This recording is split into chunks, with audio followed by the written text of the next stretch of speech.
We now know that cancer is vulnerable between the frequencies of 100,000 hertz and 300,000 hertz. The guys that created the religious symbols know all this stuff. These guys knew all this stuff. We live in an electromagnetic universe. This is what we are told, where everything spins and vibrates. And the electromagnetic universe is actually a subtle deception. You'll understand as we go, because it's not the electromagnetic universe that we live in. It's the magneto-electric universe that we live in. And just twisting those two around would have given us a very different perception while we grow up about the world that we live in and the universe and this reality of us, if we don't think of it as the electromagnetic but the magneto-electric. Huge consciousness shift in growing up with that kind of thinking. Everything has its own specific frequency, as we mentioned before. Prime resonance frequency. Everything vibrates at its own frequency. That's how we can manipulate things with frequency and sound and resonance. All comes to the same thing when you start breaking it down. Sound and resonance are also the common links of all creation. In Christianity, we have the Word, we have the Om in Hinduism, the Egyptians that sang the universe into creation, and my favorite, the Aboriginals that believe the world was sung into creation with 3 sacred songs, or brought into creation with 3 sacred songs, which is the equivalent to the Holy Trinity. And we start seeing the whole important structure of music and resonance and chord structures, harmonic resonance in music. We get the 6 days of creation very obviously become visible in sacred geometry, and the 6 aspects of Om show us cymatic patterns, and the 6 aspects of the all-seeing eye of Horus show us 6 very obvious resonating ratios that tell us that all these ancient cultures understood sound, resonance, and frequency, and it's encoded in all the things that they did.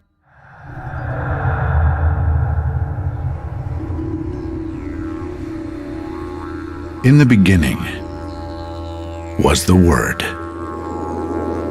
and God said, "Let there be light."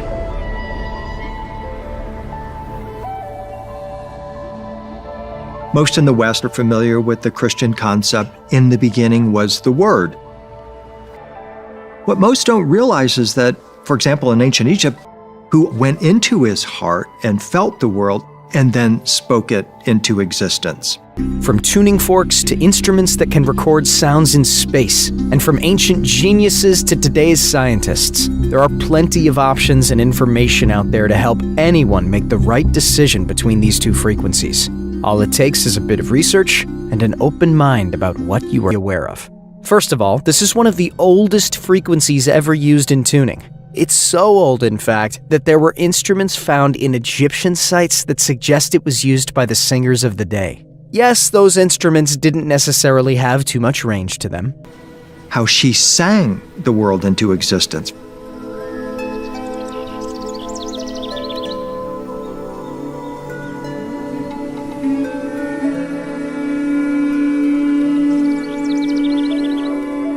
In Aztec mythology, the god Quetzalcoatl used a conch shell to create the vibration that formed the first wave of life.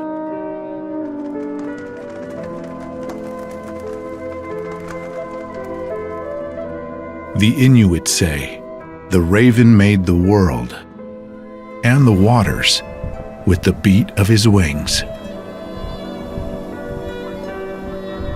So it seems that no matter where we go or what time period, there's a belief that sound was fundamental to creation. And equally remarkable, our own genesis as human beings may well have started in a similar way. When that embryo becomes less than a millimeter in size, right? Very close to a millimeter, but not quite a millimeter, the embryo already starts to develop the first aspects of the inner ear. So the very first sense organ that is developed within the embryo is the inner ear. But then at 16 to 24 weeks, the neurodevelopment has taken place to a point where all my 5 senses come online, except my eyes are closed and I'm in the dark, and my nose and mouth are filled with fluids, so those aren't active. But sound travels through water 5 times better than through air. So my total experience when I'm in the womb is hearing and vibration sense.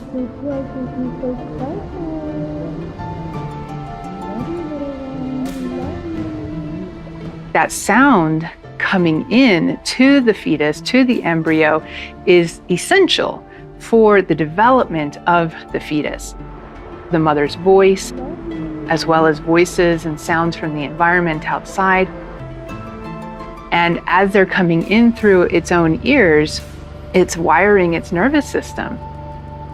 There are 3 times as many connections from the ears to the brain as there are from the eyes to the brain.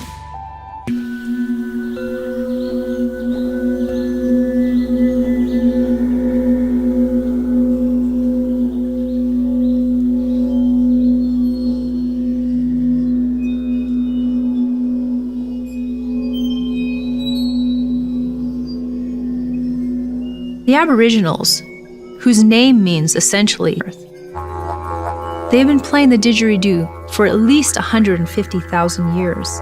And what they do is they take this root and they hollow it out and they make it into almost like a bugle.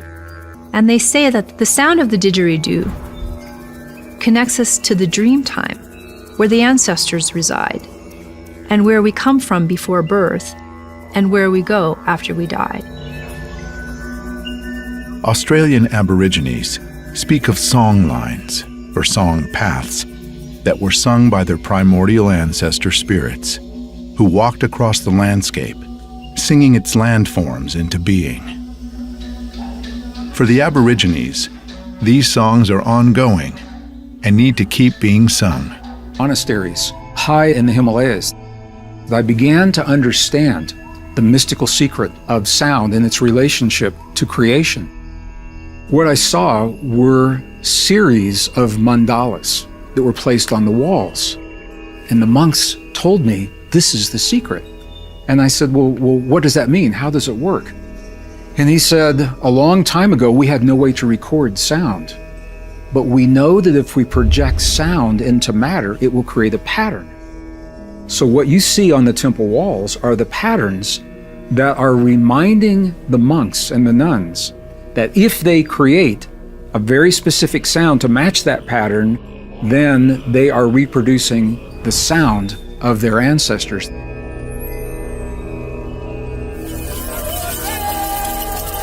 Many ancient cultures put a sacred or special value on song and the spoken word.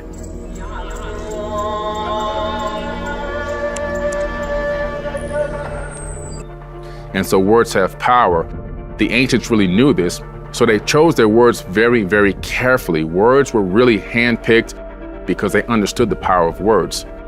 The power to create with language comes from absolute coherence, alignment, and integrity between what we think, say, and do.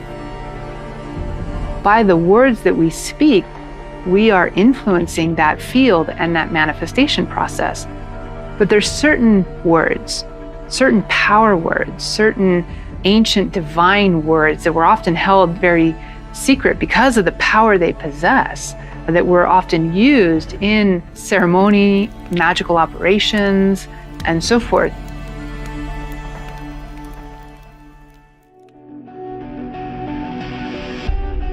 Even in modern times, scholars and inventors, such as Nikola Tesla, have pondered the many deep and mysterious roles that sound plays in the creation process. Tesla had a quote, and I'm paraphrasing, that if you want to understand the secrets of the universe, that you have to think of it in terms of energy, frequency, and vibration. I really think he was touching on something really important, really fundamental, that matter is not a thing. There's actually no thing in what we call things, matter. There's actually just energy, vibration, frequency, oscillations.